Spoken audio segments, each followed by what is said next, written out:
Welcome everyone to Three Side Sports Talk. Todd, Jerry, and Jeff back with you again. And our last podcast was an emergency podcast because it was minutes after the Niners made the big trade up to the number 3 pick. We've all had about 5 days to simmer on it and take in all the information. So Jerry, 5 days removed from the big trade. What are your thoughts now? Dude, my mind has just been spinning ever since the Niners traded up. Initially, I thought it had to be either Trey Lance or Justin Fields, because I firmly believe that the Niners were ready to get their own version of a Patrick Mahomes or a Josh Allen. And as much as they want Zach Wilson, he's supposedly off the table because the Jets are in love with him and aren't willing to trade their number 2 pick. And just before the Niners traded up with the Dolphins, draft gurus like Mel Kiper and Todd McShay had projected that Carolina was going to trade up to that exact spot at number 3 to take Lance or Fields. So those two seemed to be the quarterbacks that the Niners had set their sights on until everyone from Mike Tannenbaum to Kyle's bestie, Chris Sims, insisted that Mac Jones had to be the pick because Jones is so similar to Matt Ryan and Kirk Cousins, and those are the Kyle Shanahan prototypes. But then we heard from Kyle himself during the Niners press conference on Monday that he rejected the notion that Cousins was his prototype despite his affinity for Kirk, and that obviously he'd want what everyone else wants, the biggest, fastest, and strongest player at quarterback. But of course, that quarterback would also have to deliver from the pocket as well. So I think that's the question right now between Justin Fields and Trey Lance, who are obviously superior athletes. Which of those guys can process information and deliver from the pocket the way that Kyle wants? Because I just can't imagine that the Niners gave up 3 first-round picks to move up to number 3 for Michael McCorkle Jones. That's right. That's Mac Jones' full name. So despite all of Mac's traits that do seemingly fit what Kyle would want, I don't know. I can't see it. But I believe Jeff was in the Chris Sims camp that we are definitely getting McCorkled. Is that still your line of thinking, Jeff? Yes, I think it still is. I mean, like we talked about, it just seems like that's the guy that fits what Kyle wants. I mean, yeah, it'd be nice to get one of these other guys, right? Like Justin Fields looked really good. I haven't seen much from Trey Lance. So yeah, it's hard to say, right? So like Mac has his pro day and it's like, oh, great, he looks good. And then Justin Fields has his pro day, super fast, good looking body, really throws a good ball, etc. But I just really think that, based on what Sims said, based on all the talk about Kirk Cousins and Matt Ryan, whether or not that is exactly true according to Kyle, it just seems like that's the guy that fits what he wants. And moving up to number 3 gives him that opportunity to either have a pick of any of those guys or just going after Mac Jones at that point. They couldn't go to 5, they couldn't go to 4, so they just have to go to 3, and they can get McCorkle at 3 there. I mean, really what Shanahan wants is someone that can process, because we've all heard this, right? Like he has a really complicated playbook. So he's going to talk to these guys, I'm sure, at some point, right, and try to figure out who's the guy that can process this and learn this system the best, and then as well as can hit a deep ball or is accurate, because most of his plays are going to come from the pocket, right? So I'm still thinking Mac Jones at this point. So let me take both of you back to a dark day in 49er history, that being the Super Bowl against the Chiefs. Wasn't the biggest knock after the game, if Jimmy just hit that deep ball, they had the win, he had the MVP. Like, that was the narrative shortly after the game, which is when I think people really started to question Jimmy's ability to elevate, to, progress to something bigger than what we had seen. So with that in mind, you start watching Mac Jones's pro day. They're throwing up all the graphics about everything he's done and all his yards. And then the one thing that stood out, and I texted both of you right away, was how accurate his deep ball is, how good he is at passes over 20 yards. And I'm not pounding the table for Mac Jones, because I am completely torn in 3 different ways on which quarterback that I think they're going to take, or even which quarterback I would like them to take. But you start seeing these things about the deep ball and you're like, yep, I can see why Kyle would lean this way, because Kyle, when he had Jimmy healthy, was doing pretty much everything right except hitting that deep ball, except stretching the defense. He was doing enough to get him to the Super Bowl. So if Jimmy was able to take that next step and all of a sudden he had a deep ball and was healthy, boy, that it seemed would be Kyle's quarterback du jour. I mean, it's kind of Kirk Cousins-ish. And so now he's looking at Mac Jones going, he already can do everything Jimmy can do. He can hit he can read defenses. He's smart. He hits the intermediate. He's got nice touch, and he throws a nice deep ball. It's everything I want in a quarterback. So that's why, as much as it pains me, because you look at the guy and he looks like regular McCorkle, just would be walking down the street. But I can see Shanahan wanting that guy. My only caveat to that is something I brought up on the last podcast, and that was the Niners made it known that they tried to trade up to 5 and then 4 and then 3. So before they, made the trade. So they tried to get up there. What happens if Cincinnati had accepted their, what happens if they called Cincinnati and said, hey, we'll give you 2 number 1s, and we'll move up. And Cincinnati goes, sure, done. And the Niners move up to 5. If they moved up to 5, you would have to assume Mac Jones was their guy, because they couldn't guarantee that Lance or Fields was going to be there between 3 and 4. So if they were only willing to go to 5, that would seem like, oh, we got 5 guys on our board. And what's interesting is they didn't call Philadelphia, which had no problem dropping down to 12. Philadelphia at 6 dropped down to 12 with no problem. So the Niners could have got from 12 to 6 for cheaper. So they needed 5 for a reason. What was the reason? They got 5 guys on their board. They're willing to take any of them. Now that they're at 3, it comes down to preference. Is preference going to overtake what they had already kind of assumed being, we're good with Mac Jones? So regarding the whole deep ball theory, I hear what you're saying, but I don't really see that as the reason, as the one thing that they looked at from that game as, man, if Jimmy could have just hit that pass, we'd be Super Bowl champions and all would be great in Niner land. I think it's everything that sort of led up to that. I think Jimmy got beat up pretty good throughout that game. And part of it was because of how fast Kansas City's defensive line was playing, I guess. But also, I know that Mike McGlinchey's had some issues, and I think he had some balls batted down. So I don't see it as just a kind of a one thing, that one pass, which is what ultimately made the Niners think, man, we just need a guy who can throw a good deep ball. No, I don't think. I think that overall, like, we just need a more athletic quarterback. That's why I'm thinking they're looking at like your Trey Lance and your Justin Fields, and not just that, but throughout this whole offseason, I know the Niners haven't come out and said it, but we've all thought that the Niners were looking into Deshaun Watson, right? Well, I mean, on that note, I mean, there were some nuggets out of that press conference, which is usually as blah as they can be, that you could read between the lines. The fact that Shanahan came out and said, you've got to check all your options. You've got to look into Deshaun Watson. You got to look into so-and-so. The fact that he named Deshaun Watson obviously means that there was a conversation. Maybe the conversation was, do we want to get this guy? No. And that's it. But there was obviously a conversation.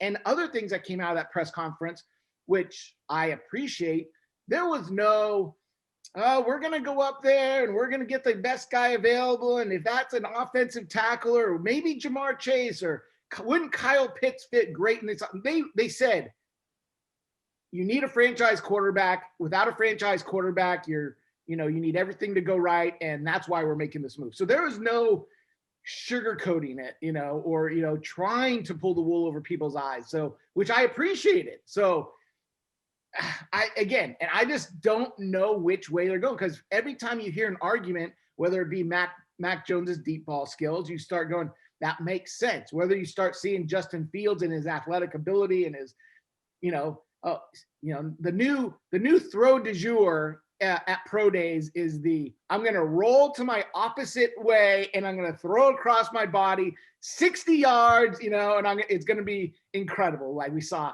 Zach Wilson do, we saw Justin Fields, like everyone's doing it. So when Justin Fields does it and he just kind of looks like he's flicking his wrist and it's going 50 yards, you can see why. Well, he can throw it deep and he's mobile. So, I mean, there's just so many question marks that I don't know if it's upsetting or just that everyone's jumping on their sides, like right now, 4 weeks before the draft. Like, they got to take my guy, and if not, it's a horrible pick. We're not going to know if it's going to be a horrible pick. You're not going to know until you figure out if this guy is successful. Because if you traded up to 3 and you draft Mac Jones and he goes to win a Super Bowl in 2 years, best pick you could have made. If you trade up for Justin Fields and he struggles and he's not very good, horrible pick. So you're not going to know. I mean, you'll have the instant reaction, but you're not going to know if this is you don't know if it's worth it until 2 years down the line, or even at least in the first year, if the guy gets some work and you're going, I see good things.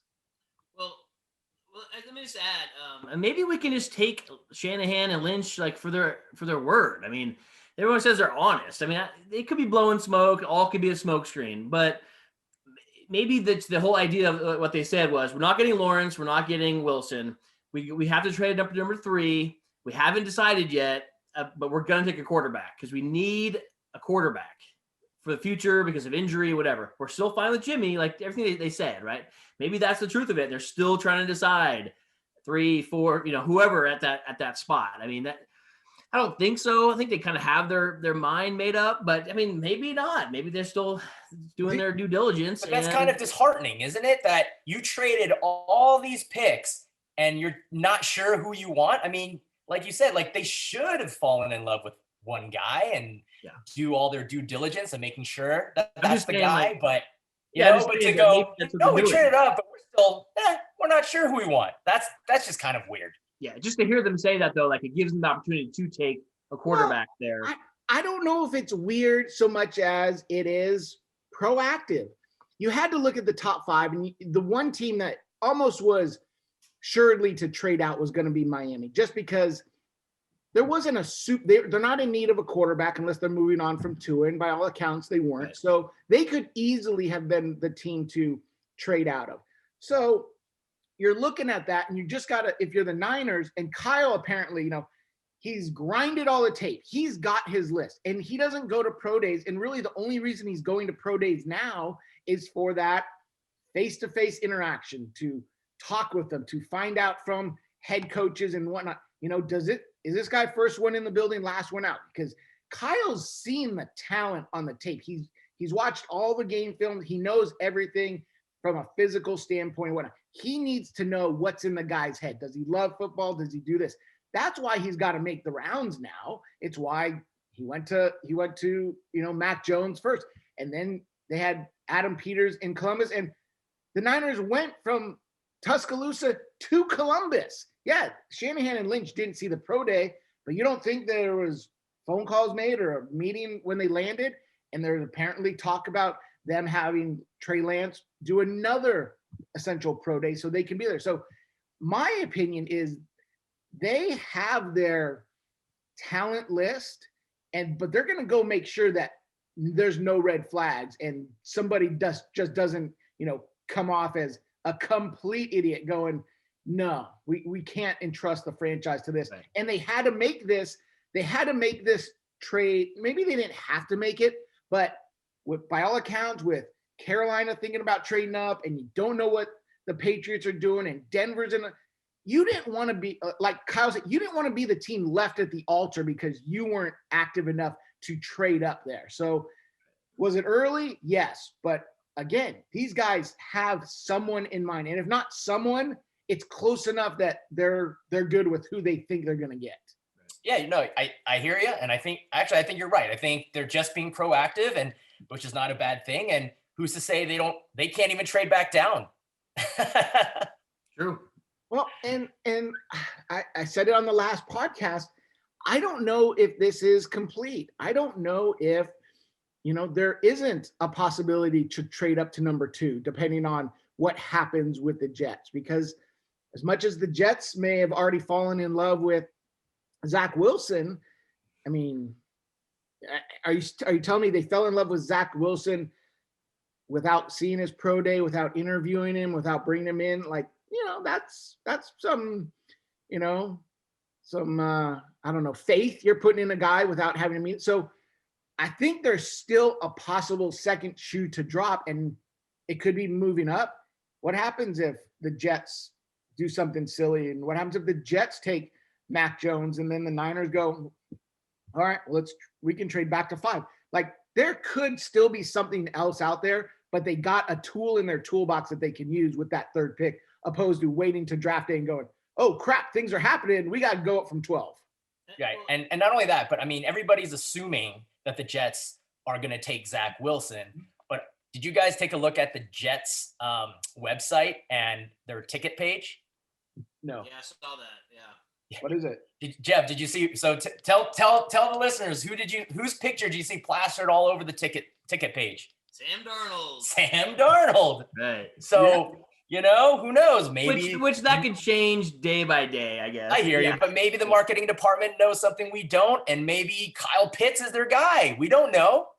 Yeah, I said that before. Just real quick. I'm not convinced that the Jets, being the Jets, aren't going to screw this up. Maybe they should take Zach Wilson, but then they end up taking Sewell or Pitts or a receiver instead of just sticking with Sam Darnold, and then we'll get to see. I guess was it Mac Jones all along? Because then Zach Wilson's available. I mean, right. Yeah, or it could be Justin Fields, right? And that's the thing. I think trading up to 3 at this point was a smart strategic decision, because now they have a lot of options still open to them now. But getting back to Mac Jones for a sec, I mean, don't get me wrong. I know I've talked a lot about how it can't be him, but I know that there's a lot to like, right? By all accounts, he's really smart. He processes information quickly. They say, I mean, you've seen that he has the vision and the ability to throw guys open, has good feet. Obviously loves to compete. You saw it on the pro day, and seems to have this kind of happy-go-lucky confidence about him, and his teammates seem to follow him. But again, I mean, while he makes fun of that, remember that he had that one throw, he goes, oh, and they say I'm a statue, right?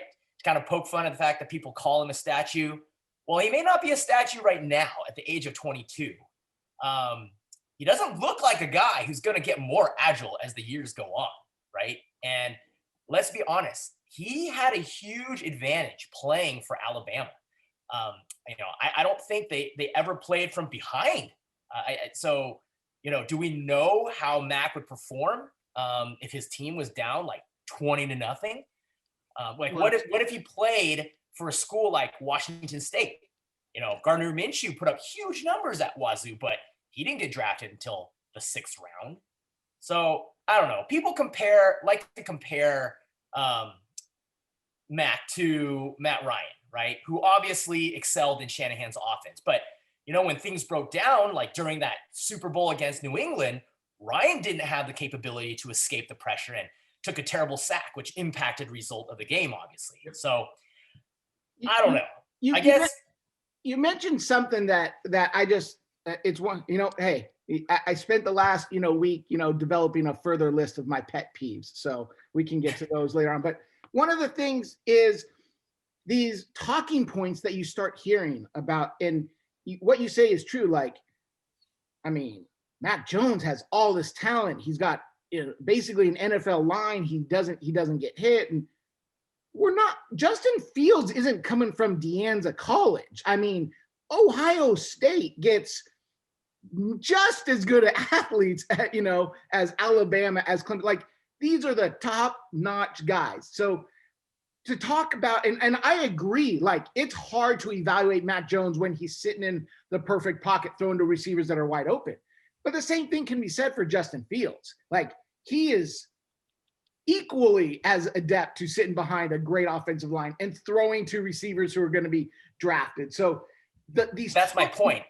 These talking points that keep getting thrown out as to either pros or cons against specifically Fields and Mac Jones just blow my mind, because it's like, well, can't you take that same argument just to the other side? Because that doesn't make sense. Because again, if you want to say Trey Lance, isn't throwing to guys that are going to be, drafted, or I get that. That's North Dakota State. Like, they're going to have Trey Lance and maybe their offensive tackle, taken. So you can say, hey, look what he did with lesser, inferior talent. But, that's what I was going to bring up. Yeah.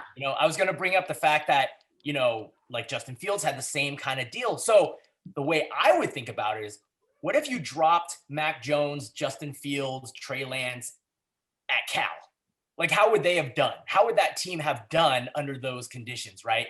Or even at Stanford, where maybe they don't even run such an perhaps aggressive passing offense. Like, what would we have seen from those guys, and how would they have performed under different circumstances? I know it's impossible to really, evaluate that because they weren't there, but I almost think that you have to think about it in that way. Yeah. Because, and in terms of Mac Jones, the way they talk about him, I almost feel like, unless he's like the next Peyton Manning or Tom Brady type, because there's all they focus on are his processing skills being so elite. I mean, he'd have to outsmart his way out of potential pitfalls because he doesn't have that athleticism like some of these other guys have. Yeah, well, I saw that graphic too. It was like Ohio State and Alabama, both quarterbacks trying to be the next one to be successful since 30, 40 years ago. I mean, so they're both in that same situation. That's the thing where we never can quite gauge, because they're on such good teams with so many good surrounding players. You see Devontae Smith, or that's his name? Yeah. Yeah. Running those routes, man, that guy is fast, right? Yeah. So yeah, I mean, he's got great players he's throwing to and playing with, but that's the thing. You just never know. I mean, but does he have the intangibles, right? Like, is he commanding the huddle? The guys like him. Is he processing things quickly? Is he smart? Like, I mean, those are more important to me than, say, Justin Fields' body. Whereas it'd be nice to have that and that athleticism, but is he that leader guy as well, right? That's what you got to have. Let me ask you guys, because there's been comps made of both of those guys, and the comp basically being Mac Jones's ceiling is Matt Ryan. If Mac Jones were to be hit all his potential, he'd be Matt Ryan. Yeah. If Justin Fields hit his potential, he'd be Cam Newton. Who do you want?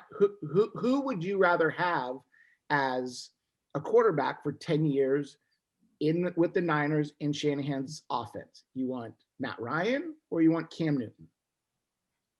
I'd be intrigued to see Cam Newton in Shanahan's offense.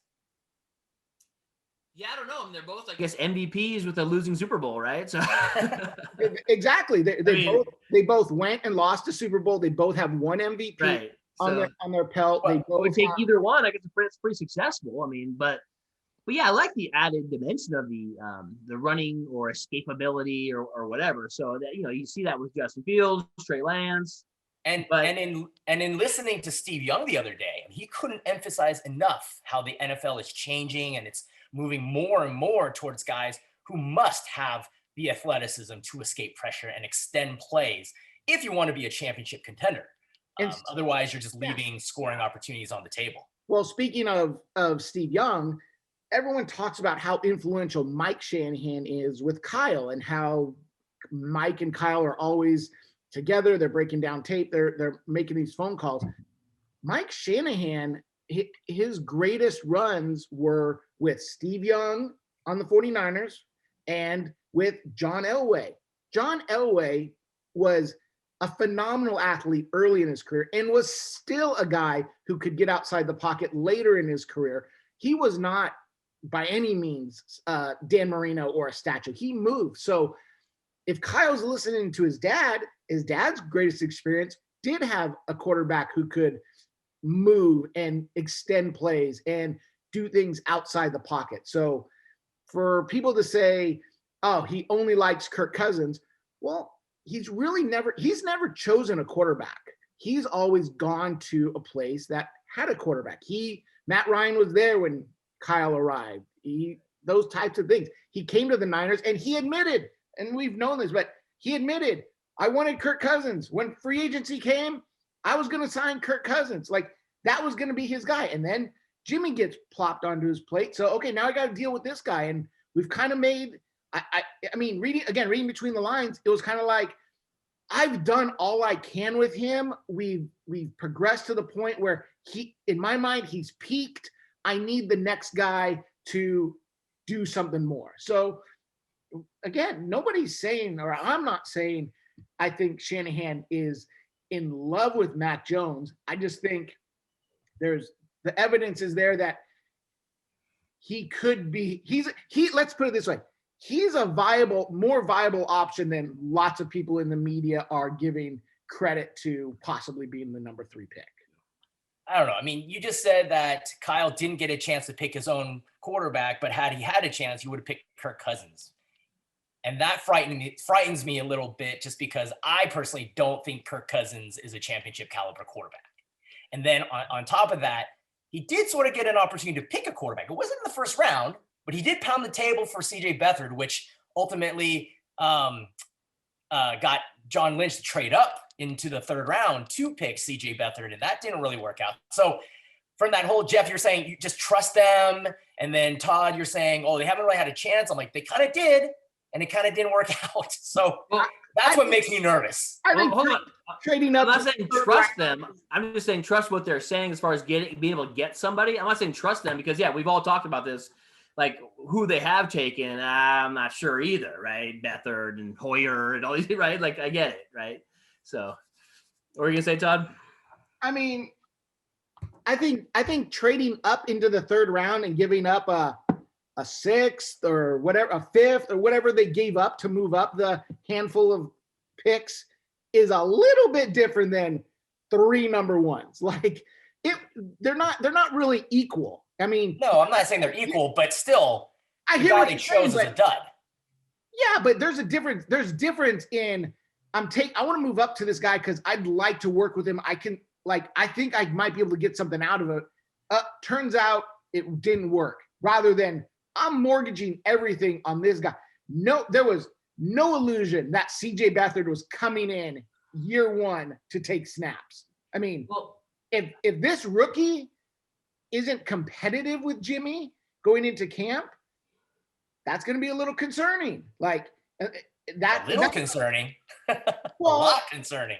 Well, I don't know about a lot concerning because, again, I'm talking Trey Lance being a possibility. And I think Trey Lance is going to need a longer runway than a Justin Fields because he's only had 17 games past high school to play. So giving him a longer leash to work things out, it is going to be, needed, in my opinion, for Trey Lance. Maybe not so much for Mac Jones, maybe not so much for Justin Fields, but those types of things come training camp, you're going to want to see, what you're going to want to see what this guy has. Real quick, based on what you said earlier, maybe Kyle's not listening to Mike because, like you said, Beathard, Hoyer, Cousins are not Steve Young and John Elway. So maybe he's not thinking that same way. So, and then that would lead you to Mac Jones. If he is listening more to his dad, maybe Trey Lance or Justin Fields is the guy. So, and we all know CJ Beathard wasn't coming in to be our longtime starter. However, do you remember the narrative of when they selected him? It was they wanted him to be perhaps a longtime backup, and he couldn't even be that. Right. And so that's the thing, right? Like, he wasn't even good enough to be that. But going back to what you were talking about for Trey Lance, but if they take Trey Lance, he might need a longer time to develop. I've kind of looked into it some more and thought about it some more. And North Dakota State, they say, actually put a lot on his plate. Like, he's the one calling protections, and he supposedly is a super bright guy. And so, even if they take Trey Lance, I'm not sure if it would necessarily require that much time. And in addition, I looked at his 2019 stats, right? And obviously he didn't throw the ball around the field the way like Alabama would or Ohio State would. But within the construct of that environment or in that offense, he was pretty dang efficient. I mean, 28 touchdowns, no interceptions, and the total number of pass attempts he had actually was just about the same as when Cam Newton had when he came out of Auburn. And that's why it's funny that you said that Justin Fields is a Cam Newton-ish kind of player. I actually think that Trey Lance is a little bit more like Cam Newton in terms of sample size, right? Because Cam only had that 1 year at Auburn, and he came in right away and started. And size. He relied a lot on his legs, but Right. he still was able to do it. And one of the things that I heard, so Jordan Palmer, which it's funny that he's now more famous than his older brother Carson in their retirement years, but he was on KNBR with Mark Willard, who talked about how teams value experience and how it really shouldn't be through a metric of time, but rather it should be based on the quality of the school's program and how they develop players and what they put on the quarterback. So in other words, 1 year at a place like North Dakota State that apparently has done a good job developing quarterbacks, whether it be Carson Wentz or even a kid named Easton Stick who's on the Chargers, it would be worth more than being at a school for 3 years that perhaps doesn't do a good job developing a quarterback. So I wouldn't necessarily discount Trey Lance being incapable of starting right away. Yeah. I would just Go ahead, Jeff. I was going to say, like, in regard to Trey Lance, I think, to me, it's very intriguing. It's almost like a comparison, like, say, when we had Alex Smith and we got Colin Kaepernick, not knowing what he could do, yet I'm intrigued based on his size, his strength, his speed, his deep ball. Like, maybe this guy can come in and just give you a whole nother dimension and something to get really excited about. So, I mean, I think I'd almost be more, like, excited to see what he could do. The only problem is I don't know if that's what Shanahan wants. That's what I keep going back to. I mean, I'm excited to see what Trey Lance can do put on the field because he's definitely different. It gives you an added dimension from Jimmy. I just don't know if that's what Shanahan wants, unless he's figured it out, like you've said, like he wants the next Deshaun or Patrick Mahomes, right? Like, and that may be Trey Lance because he's more like, I guess, would be more of an exciting prospect to me than Mac Jones, who would be more of that Matt Ryan, just comfort, right? Just All right. You've touched on my next pet peeve here, Jeff. You get excited for a first date because if it doesn't go great, you just move on. If you're just excited for your wedding day because you're going to have a wedding night and not planning the next 10 to 20 years, you're in trouble. So as much as you get excited for Trey Lance because, he might be exciting, if you're not committed to this guy over the long haul, you are putting the franchise years behind because you've just sacrificed so many picks that you can't replace him as easily as, which that's why it kills me. It's like, well, just throw him in there. Who knows? Try him out. Because you can't just easily dispose of this guy or specifically this guy after trading up so much. This guy has to work. And if this guy doesn't work, I don't know. It's a path that cannot be discussed anymore or cannot even be thought about because it's such a disaster. It's the nuclear option. But another thing that I heard was that North Dakota State runs plays that are similar to Kyle Shanahan. I mean, he's under center. In fact, I think I saw him in plays where he's under center more than I saw Mac Jones was under center. And he had that, I think they call it the Y throwback, like the one that you see where they roll right and then he throws back to George Kittle. It was the George Kittle play. They run the same play. Yeah. So from that standpoint, I just wonder, whether or not Trey Lance would be behind the eight ball as much as we think. You got to remember that. Not saying Trey Lance isn't capable, but Trey Lance didn't have Nick Bosa lining up on the opposite side trying to attack him. He didn't have, Fred Warner. He didn't have these, as much as it's, again, I'm not saying he can't do this because, yes, by all accounts, he's smart. He can take a lot on his plate. I'm just saying the level of competition, he doesn't have DBs running 4.2 40s who can break on a ball that the window looks open and it's going to close. That's why I'm saying he might need a longer leash to learn that's not open in the NFL. It used to be open. Now it's not, which is why you start seeing like Alabama and Ohio State. yes, there's still guys running wide open, but those athletes are first round talents. You're throwing against corners and defensive linemen who are also NFL caliber guys. So you've at least seen a little bit of it. So, but I want to touch on something that Jerry said last time, because I think it's one of those exercises that at least makes you think about it, because Jerry was very worried that taking the third quarterback in the draft was concerning, right? I mean, how you go ahead and tell what's your feeling about that third quarterback? Well, just like anything else in life, right? I mean, you would prefer to have first dibs when you have all your options available. And when it comes to the NFL and drafting quarterbacks, I mean, we all know it's I don't know if it's not a 50-50, it's probably worse than 50-50 crapshoot. So the fact that you, after doing all of your research, can't take the guy who presumably would be your number one or everybody's number one choice. Now you've got to kind of drop down to your third choice. I mean, I don't know what the percentage is in terms of those kind of quarterbacks panning out, but it can't let me tell you. Let me. Oh, did you crunch the numbers, Todd? I've crunched the numbers. All right. So I went back 10 years, 10 years worth of draft, and I looked at who were the first three quarterbacks taken in each draft. And essentially was the top pick. Did they fall in order of the number one pick was the best, second was second best, third was third best, and how often, if ever, was the third quarterback picked the best quarterback picked of that draft? So 10 years ago, Cam Newton, Jake Locker, Blaine Gabbert. Cam Newton, clearly the best quarterback of the group, taken number one. So that first quarterback was the best quarterback. And the third quarterback, not the worst quarterback, since at least Blaine Gabbert has stuck around with a job longer than Jake Locker has ever played in the NFL. Next year, Andrew Luck, RG3, Ryan Tannehill.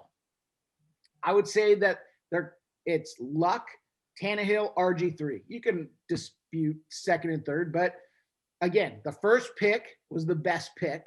Third, not terrible. The next year, EJ Manuel, Geno Smith, and Mike Glennon. Take your pick. They're all a wash. Take a pick. Take your pick. You know, I just said Geno Smith again because fine, but that's the second player pick. That's a terrible draft. Real quick. Gabbert, Super Bowl champion. It's true. Gabbert, Super Bowl champion. So you go the next year, 2014. Blake Bortles, Johnny Manziel, Teddy Bridgewater. Teddy Bridgewater, I would say, is the best quarterback of those, and he's the third pick. The next one, Jameis Winston, Marcus Mariota, and Garrett Grayson. How much were you going to tell me? Garrett Grayson. Colorado State. Garrett Grayson. So, again, Winston, number one. So right now you're looking at, of the 5 years that we've talked about, 3 of them, the number one quarterback was the best choice, and only once was the third quarterback. Goff, Wentz, and Paxton Lynch. Argue what you want about Goff and Wentz, but Lynch definitely was terrible. 2017, Trubisky, Mahomes, Deshaun Watson. Mahomes, clearly the best. Deshaun, the second best. So Baker Mayfield, Sam Darnold, Josh Allen. I think you would say Josh Allen is the best. Third quarterback taken. Kyler, Daniel Jones, Dwayne Haskins. Kyler probably the top quarterback. And last year, Burrow, Tua, Justin Herbert. Justin Herbert, the best quarterback. So of those 10 years, 5 years, the first quarterback was the best quarterback. 3 times, the third quarterback taken was the best quarterback, and twice the second quarterback. So you're right. Having the first pick boosts your odds, especially in years where there seemingly is a clear number one. Because on some of those, you're talking about Andrew Luck, RG3, and Tannehill. Tannehill is still a pretty good quarterback. He's not as good as Andrew Luck was, but Luck was the clear-cut number one. Same with Cam Newton, even Winston Mariota type of thing. So I don't think now I'm not changing your 45 years of personality, Jerry, because you're still going to worry up until April 29th when the pick comes in. But the third quarterback isn't such a drop off that I think is hurtful, because really when 3 quarterbacks are taken early, especially in top 12, like we saw with Trubisky, Mahomes, Watson, or we saw with Mayfield, Darnold, and Allen, like you're getting a good third quarterback. And now, can you hit the pick? So, all right. No, thank you for doing all that research and trying to calm my nerves. I appreciate it. Let's see.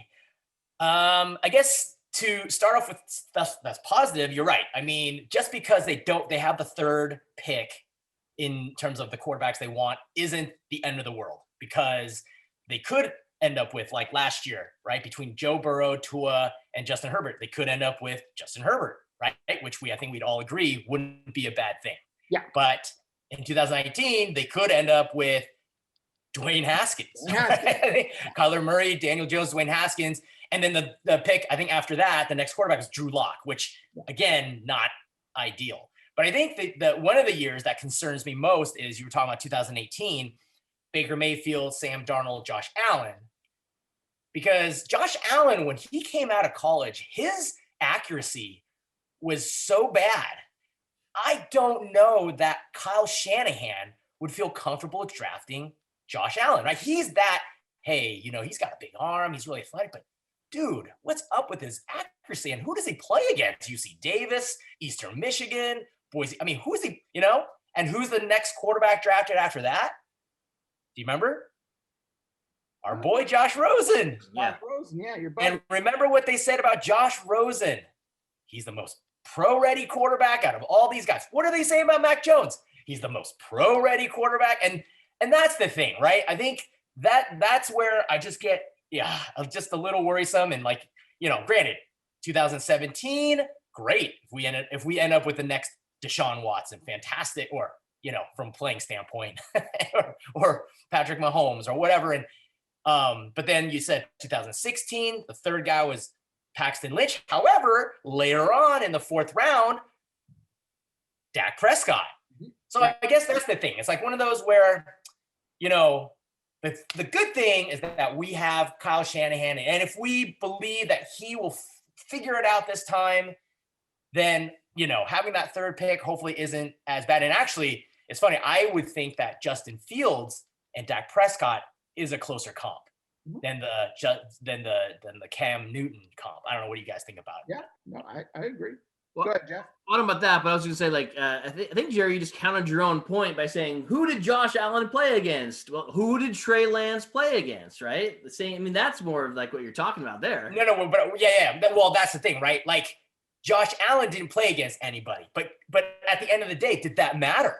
Right? It didn't. No, not a couple years later. So that's why. Right. And so that's why I'm saying, well, maybe that's not how you should look at it. Right now, it's like learning from a guy like Josh Allen. And that's the thing. The more that I'm seeing a lot of these quarterbacks, what makes it hard is that a lot of them still, they're not finished products, right? There's still growth. Yeah. Well, hopefully there's still growth. Some guys, unfortunately, they seem to kind of go backwards, but hopefully there's still growth. And so you're hoping a Josh Allen is able to come into your system and develop into something bigger and better than anybody would have hoped. Same with Patrick Mahomes, who, as I think I mentioned prior, that when he first entered Chiefs camp, there were veteran players who were like, holy crap, we drafted this guy? So, and not in a good way. Not in a good way. Exactly. They were questioning the front office's pick of trading up for him. But what I was going to say was, I wonder how many of those quarterbacks, though, went to a good system, good organization, because that's going to be really a bigger tell, right? Which brought me to what I was thinking after when you were saying that is what Colin Cowherd was talking about this week. He feels like, probably we all do, Trevor Lawrence is this can't miss, once in generational talent. The next successful guy is going to be whoever goes to San Francisco, because who's going to go to that system for a team that probably shouldn't be drafting at 3? He's going to go into a really good system, allegedly, right, with good surrounding cast, and he will be successful no matter who it is. Possible. Well, that's what Ryan Clark was saying on ESPN, I think yesterday, was like, he's like, if I'm Justin Fields' agent and the Jets come calling for me to do a workout or anything, I tell them my back is hurting. I can't do it. And then if Kyle Shanahan is the next guy to call, I'd be like, oh, my back feels better. Let's go. Right. And steer Justin Fields to the Niners. All right. So two things on what Jeff said. One, again, pet peeve. Trevor Lawrence is not a generational talent. And I say that because what was Andrew Luck? What was John Elway? I can't have 3 generational talents in my generation. Whatever the wording is, we all agree he's the guy. He's the guy for the again, decade talent. I don't know why words don't matter. Words matter. So you can say he's a great player. He's a can't miss prospect. He's a bona fide number 1, blah, blah, blah. Don't tell me he's a generational talent unless you think here's not going to be another guy for the next till my kids have kids. So again, it's just me pet peeving because it matters to me because every year there's a generational talent. And I'm like, figure out another word, you lazy SOB journalists who cannot come up. Use the thesaurus button on your computer. Come on. Yeah, generational talent just sounds better. Of course it sounds better, but so does $1 million. But if I don't have it in my bank, I probably shouldn't be saying I got it.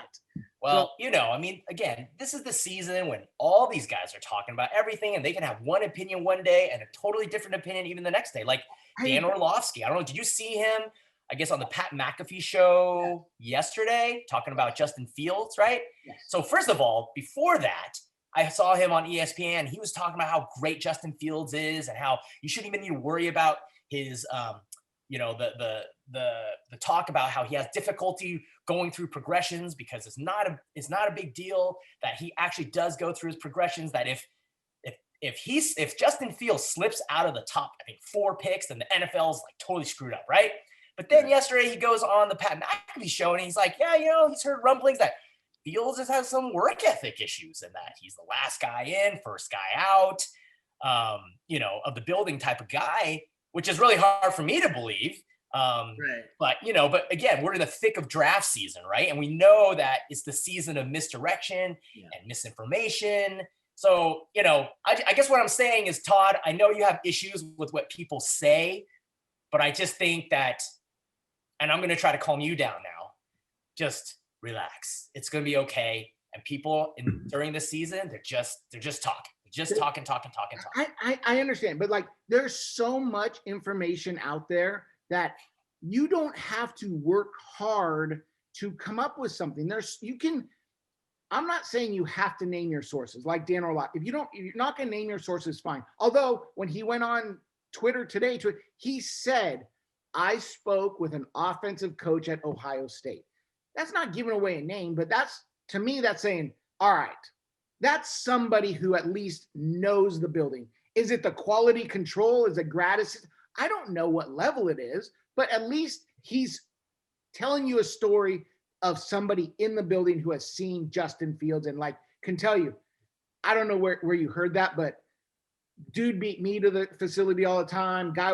So I would take that kind of, that type of information. That works for me. It's just the blanket statements of this guy can do this or this. Everyone is individual, but unless you're going to put your source's name or some kind of credible, threat, like when John Middlecoff on his podcast, he said, yeah, Greg Papa, texted me and here's what he said about just, so where this information is coming from. Then you can do with it as you like. So, but what's lazy? Let me tell you what's lazy. That the Washington football team is going to keep the name the Washington football team. That's lazy. Yeah. Tell him, Jerry. Yeah. I mean, that was pick a name. You know what that's like? I mean, how when people leave things all unfinished or something's old and then they try to sell it, but they use the word rustic. Yeah. I mean, no, it's just old. Yes. I mean, don't be lazy. To make it nice. Yeah. Figure it out. Yeah. All right. So 2 other things. Let's move on from the quarterbacks because we have plenty to talk about. The draft is 4 weeks from today. Today being April 1st. And for those of you watching on YouTube, you're probably wondering why George Kittle behind me is dressed in a Jaguars uniform. That was George trying to have a little fun with fans, tweeting out this morning, thanks to the faithful, and had him going to the Jaguars. So we still have 4 weeks to the draft. But 2 bits of NFL news, that being the league instituted a 17th game. So the regular season 10-6 is no more. Now you're going to have to go 10-7, or you're going to have to go 15-2. So everyone's got to get the new math ready. But the 17th game will be hosted by the AFC this year, and the Niners will be traveling to Cincinnati. So the Niners playing the Bengals as not their bonus game. It's just now their 17th game, I think is actually a benefit. The Niners, if you're going to come in last place in a year, it might as well be the year that they're going to start pairing you up with other last place teams, which is how they did it. So the Niners will be traveling to Cincinnati, which is, good.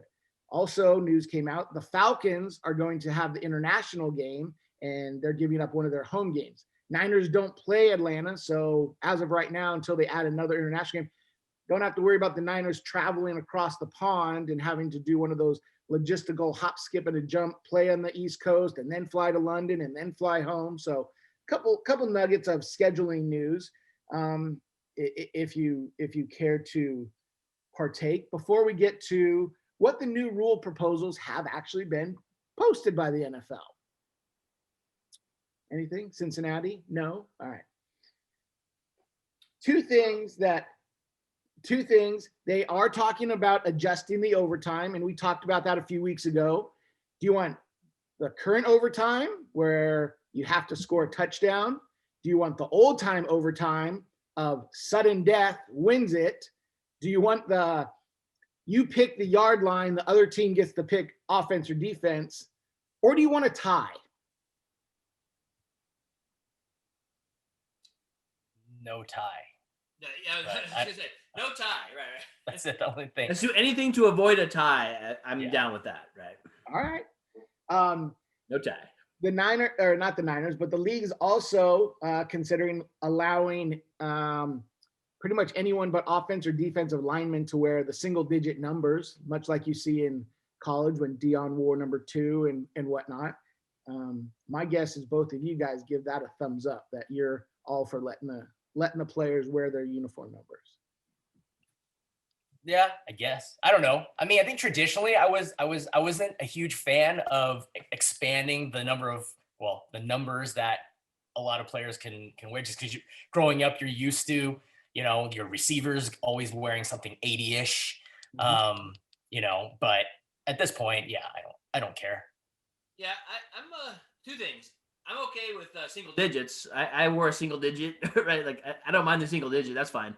The other thing is they might have to, because they're retiring too many numbers and too many Hall of Famers, too many rings of fire or whatever. Like you're out of numbers. Pretty soon they're going to be letters. I don't know. Yeah, you're going to have to go to the symbols. Symbol, point right. system. Hashtag. I'm 80.3. Right. But going back to the whole 17 game thing, I know you were talking about that before. I mean, and I know, look, we all know it's all about the money, right? But and I don't look, sometimes more is good, right? I loved when the Warriors got Kevin Durant. That's more talent, and that's good for those of us who are Warriors fans. Sometimes more isn't more. Like, I love ice cream, but I really don't need to eat a huge plate of where the sundaes are crafted with 5 scoops and all the fixings. I mean, that would just make me sick. And I feel like with the 17 game schedule, just an additional game, I know you guys probably love it because you just, the more football, the merrier. But I just think that added game isn't worth the added injury factor. I think, where the league talks about caring about player safety, and then I look at something like this and it's like, seriously? So, yeah, I'm not a big fan of the whole 17 game schedule. I would have rather they keep the original 16 game schedule and then just get into the playoffs. Yeah, that's funny you bring that up. And I don't know if I should talk about it now. I was actually saving that if we didn't get to it for my final thought, but whatever. I thought you guys, like, it's funny you say that, Jared, because I thought you guys would be all for it. When I heard it, controversial take, I'm not for it. I like it's 4 quarters of a season. It's 4 teams in a division. It's all square right now, right? You have the bye. It's just easy. So whether you're paying guys more now in their contract or how that's going to work itself out, not necessarily a fan of it. I would rather, I don't know if we talked about this before, go to 18 games if you're going to do it, keep it even, throw in 2 buys, maybe 2 preseason games. I mean, we can tweak this however we want to tweak it, but I just thought 16 games was perfect. Who knew Jeff was so symmetrical with his thought process? I'm absolutely for it for a number of reasons. The more football, the merrier for me. Love it. I can't get enough of it, type of thing. So until it reaches the point where I'd rather do something else on Sunday besides watch football, it's still good for me. The added thing is it pushes the season back a week, which I've always wanted them to do, to put the Super Bowl on President's Day weekend. So Monday is an automatic holiday. So you don't have to, so you can Super Bowl party it up as much as you want. Now, again, being here on the West Coast doesn't really matter too much. Game ends at 6 or 7, type of thing. You're not working too hard to get to bed at a reasonable time, but yeah, East Coast people, game's over at like 9 or 10 o'clock. You're at a Super Bowl party. If your team just won, last thing you want to do is, roll back home, get in bed, and go work for the man in the grind the next morning. So, I mean, I hear you with the injury factor, but, I'm going to be selfish. This is all about me and my entertainment value. So bring on more football. Yeah. And that was me on the flip side, was when it comes down to it, I'm going to be right there, sitting there watching it, super excited, more football. Right. I just thought, just scale back on the preseason, maybe still try to work it so you could end on President's Day weekend, throw in an extra bye for player safety. I don't know. There's different tweaks they could do. And maybe they'll do that after this year. Who knows? Well, Jeff, why don't we get to your final thought? Because I thought you were going to go Washington football team name change, but you were going to go 17 game schedule. You could go, I don't know if you have your Mac Jones jersey already ordered, go ahead, give us your final thought. Well, that's what I was going to say. I don't know what else I have. I was just going to talk about the 17 game season because I wasn't sure we were going to get to that. So yeah, I mean, other than what I pretty much already laid out there, that was kind of my final thought. I didn't hear anything further about the Washington football team. Is that a done deal? They're sticking with it, or they don't know yet? They don't know yet. Okay. That was just an opinion that the president of the organization put out, that it's possible they might just keep it. Yeah, I saw that. Okay, I don't know if anything changed after that. I guess the only news on that is Daniel Snyder bought out his minority owners, apparently. So more Daniel Snyder to screw up the league. I don't know. So I yield my time. Jerry, final thoughts. Okay, so closing thoughts. So wait, hold on. Whoa, did you guys see this? Ian Rappaport just tweeted that the Niners are trading down with Carolina for their number 8 pick, 39 in the second, and a first and a third next year. Dude, does this mean we're taking Mac Jones? Here it comes. I didn't get you guys. Well, today wasn't April 1st. You're too smart to get McCorkle. Yeah, okay, here it comes, or whatever. I think all Jerry, right, my real closing thoughts. Jerry's right? just looking for a reasonable place that he can accept taking Mac Jones. Right. Exactly. So in addition to being a football fan, and the reason why I don't need a full 17 or 18 game season is because I'm a fan of other sports. Like, I'm a big baseball fan, which makes today such a great day because it's opening day for Major League Baseball. And after a year in which we missed out on being able to go to the yard and sit out in the sun, crack open a beer while taking in the sights and smells of a ball game, I cannot wait to get out there. So to commemorate this day, I am cracking open a Ukes Kolsch from Loma Brewing Company. Well, can't really see it, but it's one of my faves, especially on a hot day like today. Just super refreshing. And for those who aren't familiar with the owner of Loma Brewing Company, it's Kevin Youkilis, who was the former All-Star and world champion baseball player for the Boston Red Sox. And apparently in retirement, he decided to open up Loma Brewing right here in Los Gatos, California. So if you're in the Bay Area, I highly recommend giving it a try. Well, maybe I'll have to go look for that at wine or something like that. I like a good cold. It's good on a hot day, right? I will second your beer proposal there, Jerry. The Loma beers they're good. I enjoy them, and they have a nice little tap room down in Los Gatos that outside of COVID when everyone can gather, is a nice spot right there to have a couple cold beers and enjoy. I will also second your excitement for the baseball season.